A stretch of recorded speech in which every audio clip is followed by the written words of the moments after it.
Got the cheese curd and beer nugget. Beer nugget sampler. Look at that.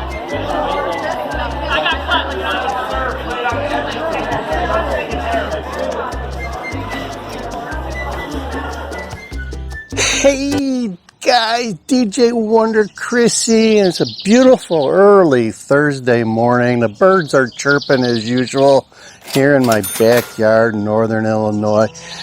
Today's topic is going to be about Gen Z and tipping in the service industry and working in the service industry. I got some insights on that. I don't know if you've seen the viral video that's making the rounds on the news and everything about the DoorDash pizza delivery guy that said a nasty word to a lady after he got a 25% tip. He got a $5 tip on a $20 pizza, and he commented that, the tip was a little low considering the beautiful house the lady lived in. And she said, thank you, and he kind of walked away and said, F-bomb, lady. We kind of, July 3rd, we went to a local place. I'll even tell you the name of the place because it's an okay place, but it's run by a conglomerate type of place. They got like about 8 or 9 of these restaurants around here. It's called the Snuggery in McHenry, Illinois. We ran into the same type of problem there July 3rd. We had to wait 40 minutes for a table. No big deal. So we went inside to the bar to get a drink and sit. Well, we had a little disc thing that would go off when our table was ready. The place was crazy. They have a beautiful patio on the Fox River outside, and, maybe 50, 60 tables. They were all packed, and like I said, there was a 20-minute wait. So we go into the bar, and there's a young kid. He's probably in his mid to late 20s, and they had 2 bartenders there, and there was 2 ladies that just got up and walked away, and they said something nasty to this guy. And the reason they got up and walked away is this kid was busy working on drink orders for the waitresses, and these ladies had sit and waited, an extensive amount of time and never got offered a drink, or he didn't talk to them or what have you. So they said something to him and then they walked away. So we were next up. We walked up to the bar and sat down, and we waited for a good 2-3 minutes before we were even acknowledged. And I really didn't know if we were going to get a drink or not either, because this dude's like busily making these drinks. A little computer thing or screen or something was coming up. He was making the drinks, putting them on a tray, and the servers would come and they'd take them away. First of all, it's like, does this kid have common sense? I know it's his job to make drinks for the servers, but there's people like me and those ladies that were there just before me that wanted a drink, and we're going to give you a tip. He wasn't getting any tips for those drinks he was making for the waitresses, but he was really working. He's moving around, and come on, these drinks are not that complicated to make. He's doing Cokes, he's doing, draft beers, and the hardest thing they had was like these frozen things where he had to put like maybe a shot in the glass and then put the frozen stuff. That was the complexity that he was dealing with, the drinks here. So we sat there for 2 to 3 minutes and it didn't even get acknowledged, and I was getting a little ticked off myself too after seeing how these ladies walked away kind of pissed off. But finally we got waited on, and we got our 2 draft beers. I mean, that was it. We had 2 draft beers. How long does it take to pull 2 draft beers? And I gave the guy a $3 tip. I mean, for 2 drinks, $3, it's more than enough. Especially the service was. The other thing that pisses me off about this place, and it's been going on since the pandemic, is when you get your bill, at the bottom of the bill, there's a $3 service charge for ancillary stuff So they're just charging. It cost me $2.50 extra on my bill for some service charge that they were charging. I paid it, and it said you could have it removed, but nowhere on the menu or on the table does it mention anything about the service charge. You just got to look at your bill, and at the bottom of the bill it says, here's the service charge. If you want it removed, please ask. That's the other thing that ticks me off is stuff like that. More and more now when we go into like fast food places, we were just in Jimmy John's a week ago, and ordered our sandwiches, and they you check out, you put your own credit card in, and then ask if you want to leave a tip. So one time I asked this girl, I said, well, where's my tip for coming in?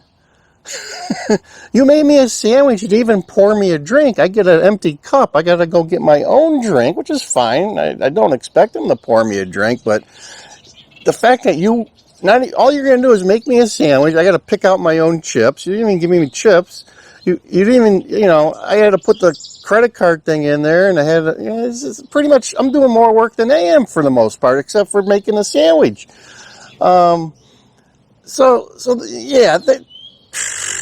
More and more you're seeing that where you go to a little fast food place and they want a tip, or they're asking you for a tip. I'll give credit to McDonald's. I've been going to McDonald's for many years, and they don't ask for a tip. I go through the drive-through quite a few times on a monthly basis at McDonald's, and never once been asked for a tip. But you go to some of these other lower level fast food places, and like Jimmy John's, I'll also mention that. They want you to leave a tip, and they're not even doing anything for it. As far as I'm concerned, they should be tipping me for coming in. It's just a weird mentality, and maybe part of that is I found this survey on Gen Zers, some recruiting website, resume builder. They did a survey of Gen Zers, and it basically says they asked hiring managers what they thought about Gen Zers. They said Gen Zers are too easily offended. They lack motivation. They lack productivity, poor communication skills, short attention span, and an excessive, not just a sense, an excessive sense of entitlement. Occasionally dishonest, and too few technological skills, or too many. So, one manager says, I've butted heads more than once with Gen Z. Since our company's online-based things, they think they know everything about the digital world that they can teach me. I don't work anymore, so I am not dealing directly with Gen Zers. And Gen Zers define anyone from like 20 to 28, I think, right now. But they have been. This is the generation that's been coddled by their parents. Some of them, probably didn't have to work when they were in high school or college, and now they're in the working world, and they don't like it. They don't like it. I mean, come on. When I was in college, I was making $3.50 an hour. I had several jobs. I used to deliver for a local pharmacy, a delivery boy, vacuumed carpets, took out garbage, cleaned wheelchairs. I also, on weekends, I washed bread trucks. And they didn't have like an automated washer like they would around here today. I had to use a hose with an attachment with a brush and another brush to soap it up. So it was very low tech. It wasn't even power washer quality. It was just a hose and a brush on the end of it. Did that for a couple of years. I was happy to make money. And also when we were at this, the same gentleman that was the bartender at this place called the Snuggery, I'll mention it again, the Snuggery in McHenry, one of his buddies came in while we were sitting there enjoying our drink, waiting for our table. And he actually expressed his displeasure of having to work. He says he'd been there 10 hours and he was ready to go home and this and that. I'm like thinking to myself, this place is packed. It's got money written all over it. And even when we sat down at our table, the waitress, I asked her how her day was, and she was like, nah, I'm thinking, you should be making tons of money today. You should be happy. You should be looking for this day to continue. And that wasn't the case. That was not the case. I was totally floored that these young kids were just blasé about being at work, especially on a holiday. And I'm like, I don't know. I mean, so these surveys here, I mean, this bad news you hear about Gen Z and where they're headed and what here's the problem. The parents have done this to these kids. They've been raised in an atmosphere where they expect a certain standard of living. They expect a certain standard of pay. They expect to be bowed down to like they are the God Almighty. It's not this whole situation when these people start getting into the workforce and working more is not going to end well. Not going to end well. And I think we're seeing that now because it said this survey said 75% of the hiring managers, were not happy with many of the Gen Zers, and they would actually try to avoid hiring a Gen Zer, but I'm not sure they have that luxury.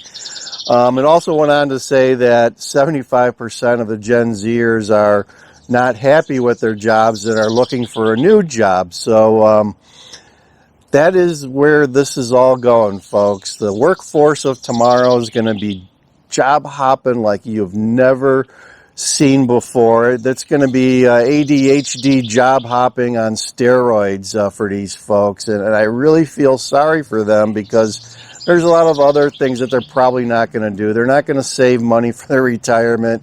They're going to probably expect their parents to foot their bill on their retirement. I don't know, but so there's just a little feedback from the DJ Wonder Chrissy about the new generation and where they are going, and it's not looking good. It's not looking good. Oh.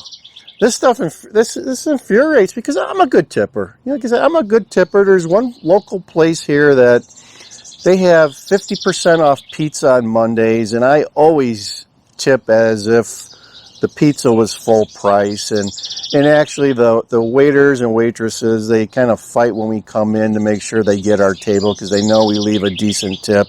So I'm cognizant of,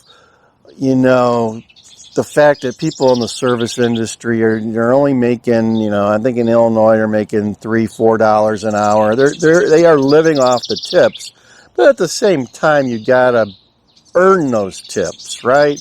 You can't just be pissy and not do, or if someone asks for some crackers or butter or this or that, you need to go get it and fulfill their request and be attentive to their needs when they're done with their drinks and they want another one. There's one right there. If you don't come back to my table and refill my drinks, there's a problem. So that's all I have for today.